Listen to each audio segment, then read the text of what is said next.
పరిశుద్ధ గ్రంథంలో నేటి మన ధ్యానాంశం నూరంతలుగా ఫలించుట. ఆదికాండం 26వ అధ్యాయం మనం చూసినట్టయితే 1వ వచనం నుండి 5 వచనాల వరకు. అబ్రహాము దినములలో వచ్చిన మొదటి కరువు గాక మరి యొక్క కరువు ఆ దేశములో వచ్చెను.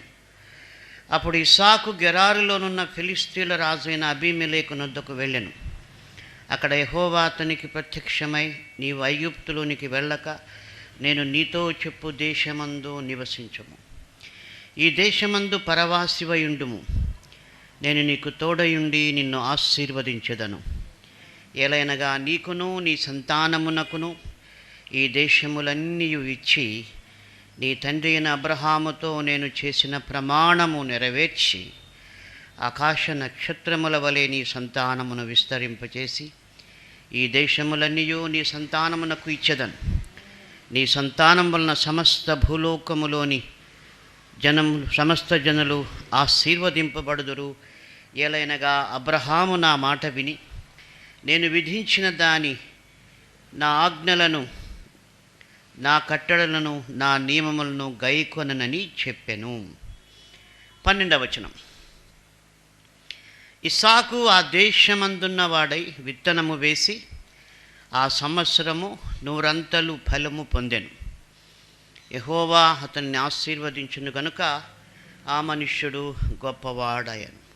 కాబట్టి 100 ఫలించేటువంటి విషయం మరి ఇక్కడ ఒక సంఘటన ద్వారా మనం నేర్చుకోవచ్చు.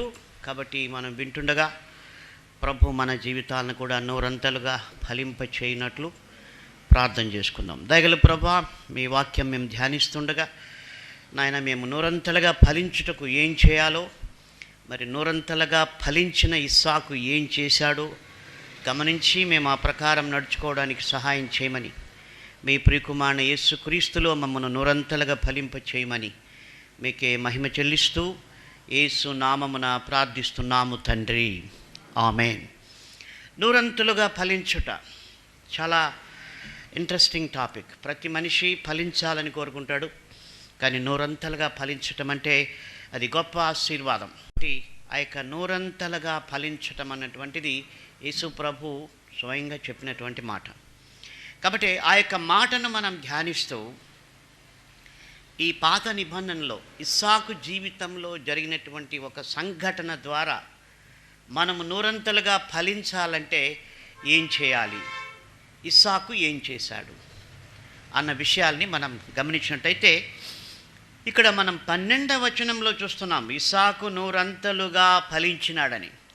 అయితే ఇస్సాకు 100 ఫలించడానికి ముందు జరిగినటువంటి సంఘటనలేవో మనం గమనించి ఆ ప్రకారం మనం జీవిస్తే దేవుడు మనల్ని కూడా 100 జీవింప చేయగలడు, ఫలింప చేయగలడు.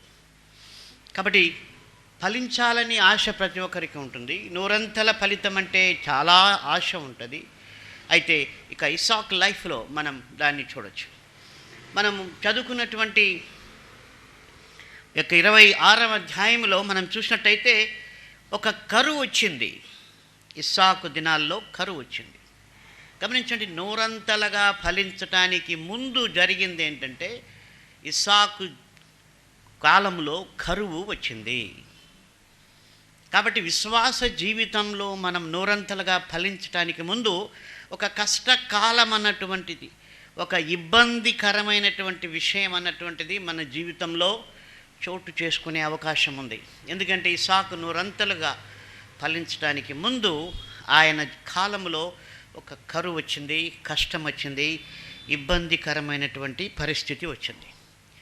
గమనించండి, మనుషులకు ఇబ్బందికరమైన పరిస్థితులు వచ్చినప్పుడు, కష్టకాలములు వచ్చినప్పుడు మనుషుల యొక్క ప్రవర్తన ఎలా ఉంటుందంటే వారికి తోచింది చేయటం, వారి మనసుకు నచ్చింది చేయటం, లేకపోతే ఎవరో సలహా ఇస్తే మరి ఎక్కడో ఎవరో ఏదో చెప్పిన దాన్ని పాటించడానికి మనుషులు ఇష్టపడతారు. ఎందుకంటే ఆ యొక్క కష్టకాలంలో మనిషికి తన సొంత జ్ఞానము వినియోగించేటువంటి శక్తి లేకుండా పోతుంది. అందుకొరకే ఏది పడితే అది చేస్తారు, ఏది వింటే దాన్ని చేయడానికి ఇష్టపడతారు. అయితే ఇక్కడ ఇస్సాకు జీవితంలో చూసినట్టయితే ఫలించడానికి ముందు ఒక కరువు వచ్చింది.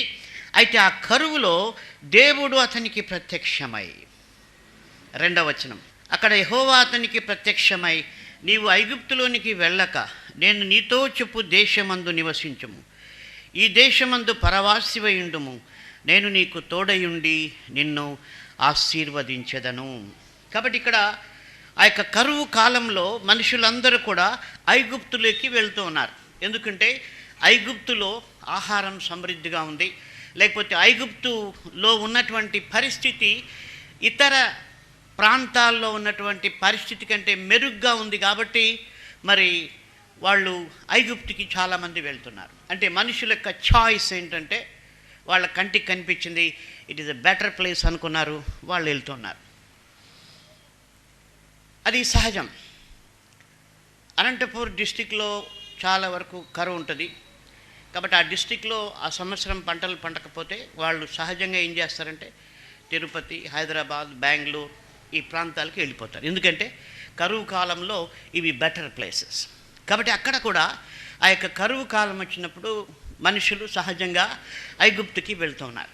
అయితే దేవుడు ఇస్సాకుకి ప్రత్యక్షమై అన్నాడు, నీవు మరి ఐగుప్తులోకి వెళ్ళొద్దు, నేను చెప్పినటువంటి ఈ దేశంలో నీవు నివసించు, నేను చెప్పే దేశంలో నీవు నివసించు, అక్కడ పరవాసివై ఉండు, నేను నీకు తోడై ఉండి నిన్ను ఆశీర్వదించెదను. గమనించండి, మనకు నూరంతల ఆశీర్వాదం పొందడానికి ముందుగా మన జీవితంలో ఉన్నటువంటి క్లిష్ట పరిస్థితుల్లో మన మనస్సు చెప్పినట్టుగా నిర్ణయం తీసుకోకుండా, లోకము చెప్పిన విధంగా నడుచుకోకుండా, దేవుడు మనకి ఏం చెప్పాడో, దేవుడు వాక్యంలో ఏముందో అది మనం చేస్తే దీవించబడతామని చాలా స్పష్టంగా దేవుడు చెబుతూ ఉన్నాడు.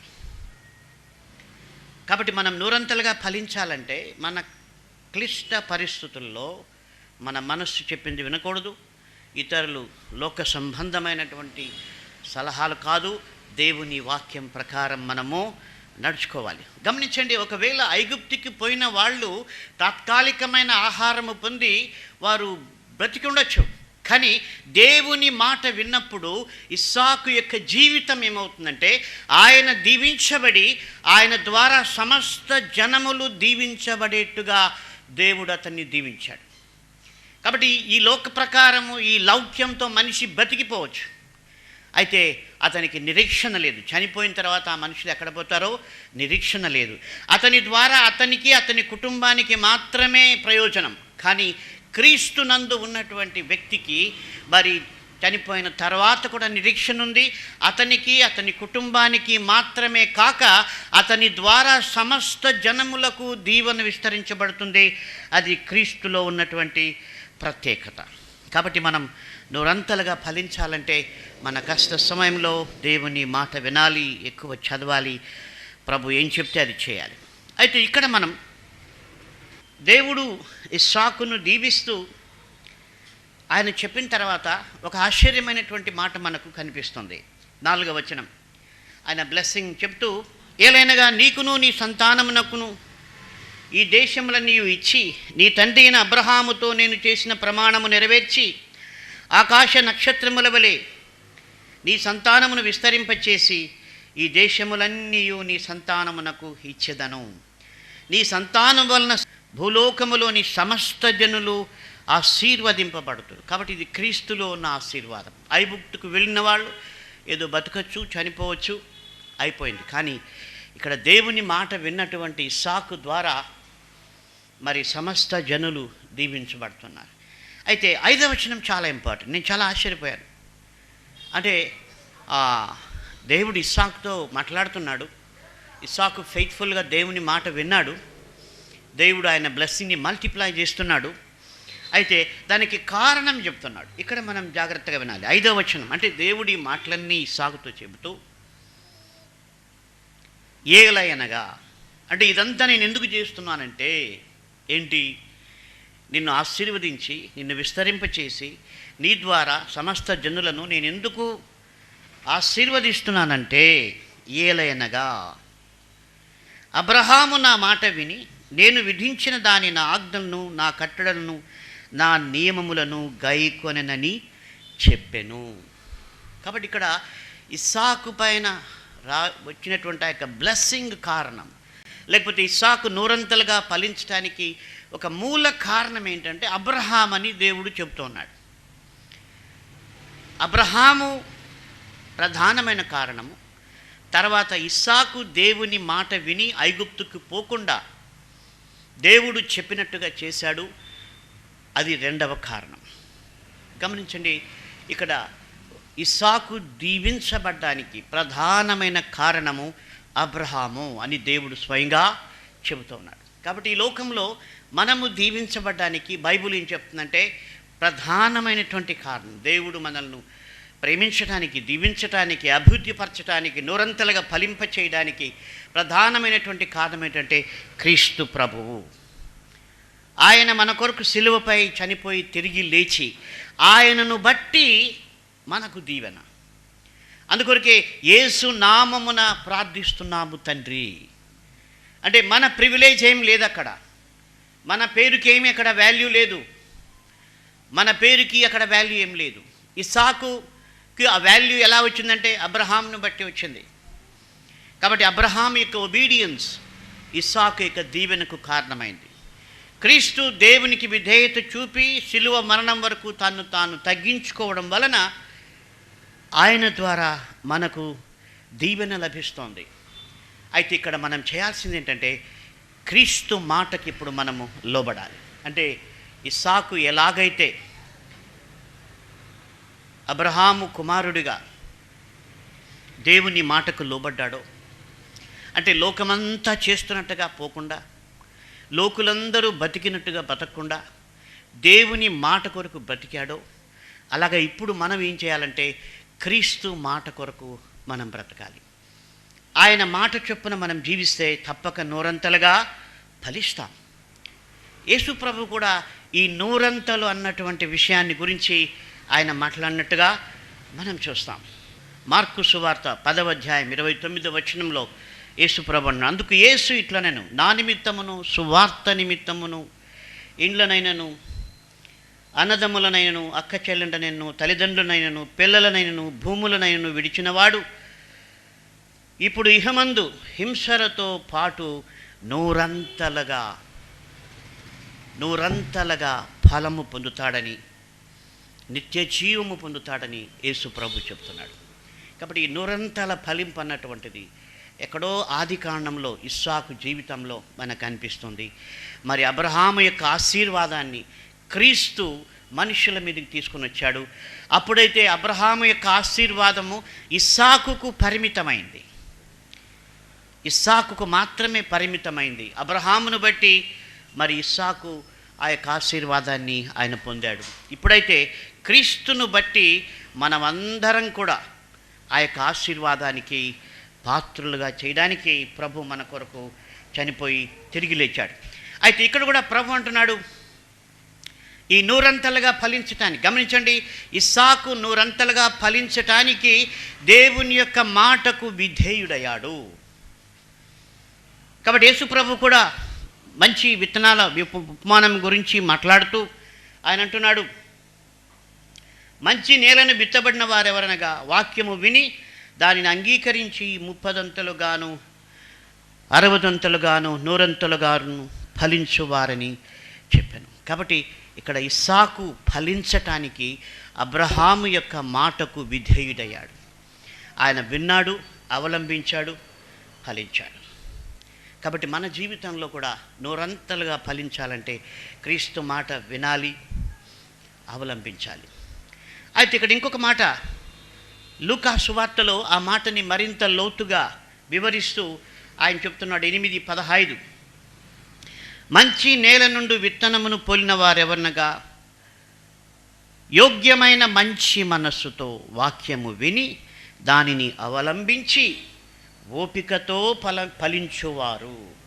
కాబట్టి ఇది మనం క్రీస్తులో నూరంతులు ఫలించాలంటే యోగ్యమైన మంచి మనస్సుతో, అంటే ఏంటి, ఆయన రక్తములో మన పాపములను కడుక్కున్న వారమై యోగ్యమైనటువంటి ఆ యొక్క మారు మనస్సు కలిగి వాక్యము విని దానిని అవలంబించి ఓపికతో ఫలించువారు, ఇలాగ చేసేవారందరినీ కూడా దేవుడు తప్పక నూరంతలుగా ఆశీర్వదిస్తాడు.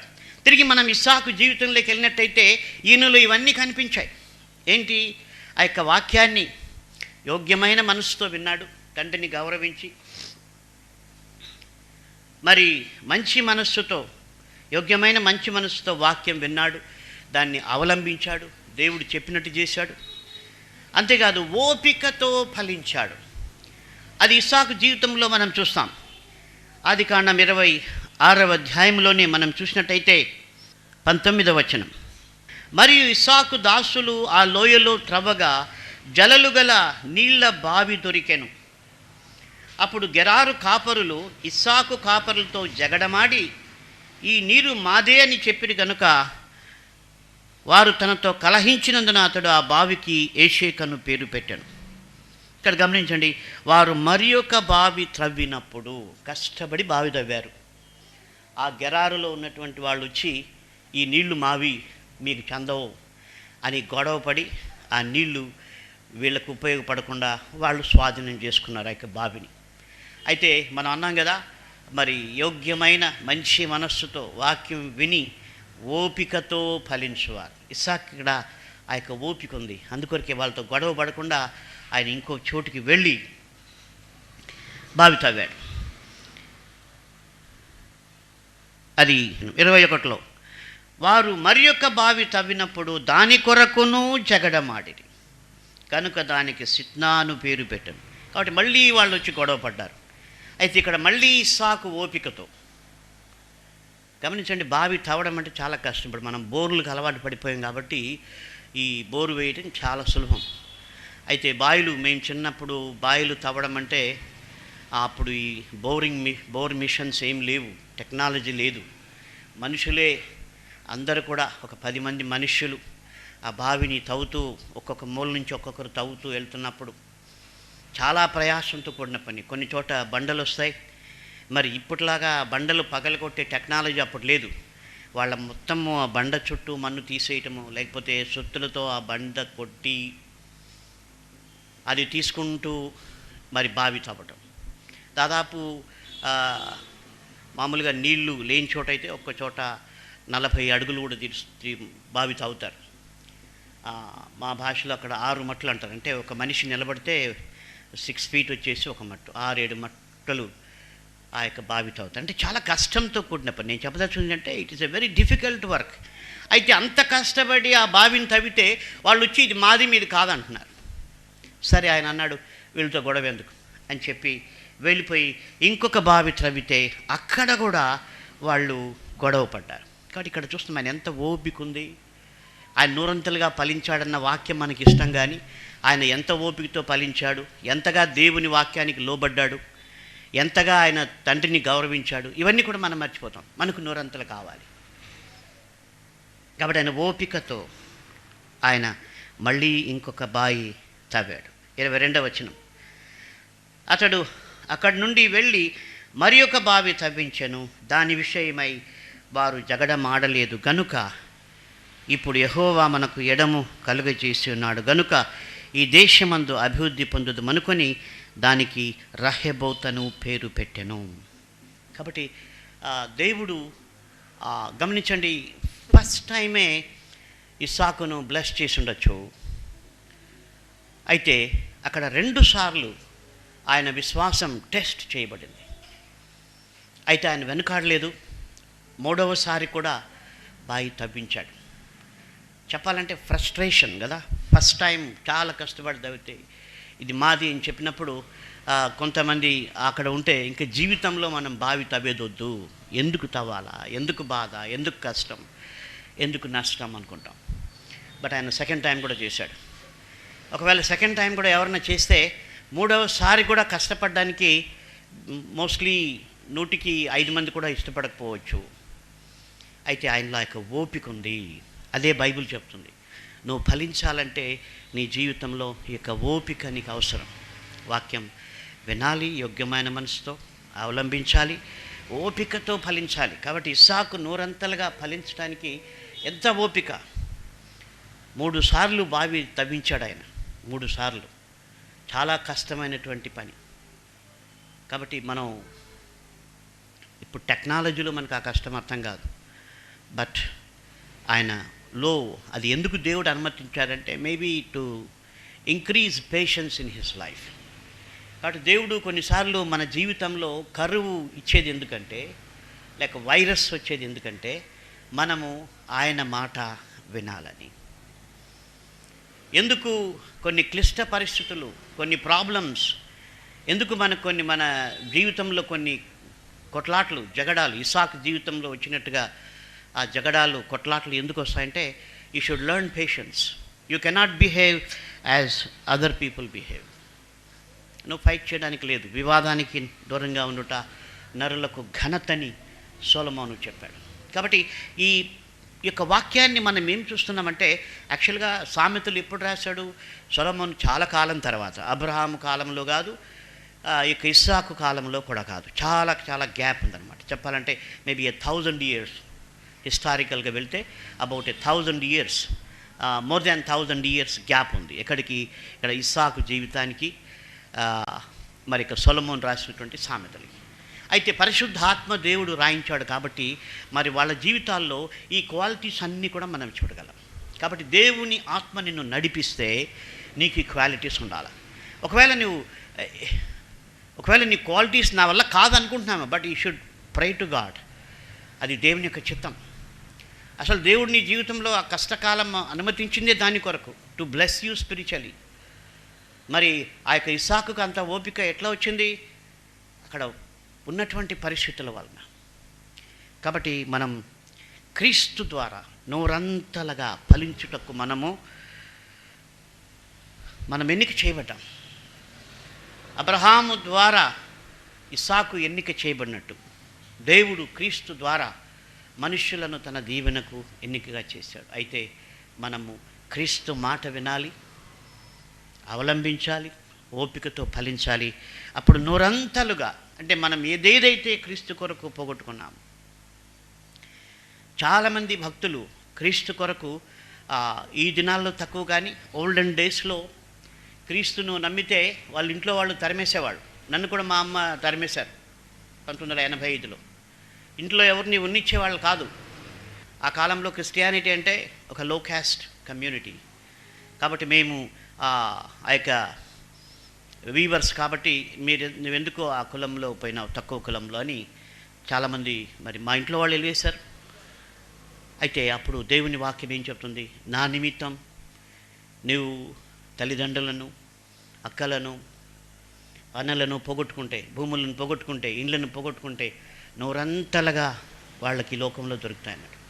కాబట్టి దేవుడు మరి నూరంతలుగా దేవుడు ఆయన కొరకు నష్టపోయిన వారందరికీ క్రీస్తులో 100 మంది చెల్లెండ్లు, 100 మంది అక్కలు, 100 మంది తల్లులు, ఏమేమి దేవుడు చెప్పాడో అవన్నీ కూడా ఆయన చేయడానికి సమర్థుడు. కాబట్టి మనం క్రీస్తు మాట వినాలి. ఫలించలేకపోతున్నామంటే మరి ఏంటి కారణం? ఫలించాలని ఆశ ఉంది, నూరంతల ఫలితం అయితే చాలా సంతోషం.